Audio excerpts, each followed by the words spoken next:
కర్తవ్యం మీద ధ్యాస కర్మయోగం, శాస్త్రీయ దృక్పథం మీద ధ్యాస విజ్ఞాన యోగం, ఆత్మవిశ్వాసం మీద ధ్యాస ప్రగతి యోగం, అహింస మీద ధ్యాస కరుణ యోగం, మాట మీద ధ్యాస బుద్ధి యోగం,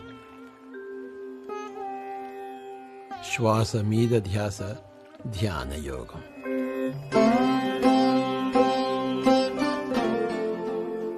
ఒక్కొక్క దర్పణంలో ఒక్కొక్క నేను కనిపిస్తున్నాను. అంత మాత్రం చేత ఇన్ని నేనులు లేవు కదా. నేను ఒక్కడినే. ఇవన్నీ నా ప్రతిబింబాలు. ఆ పరమాత్మ ఒక్కడే. అఖిల చరాచర ప్రపంచం ఆ పరమాత్మని ప్రతిబింబాలు. ఇదే అద్వైత సూత్రం.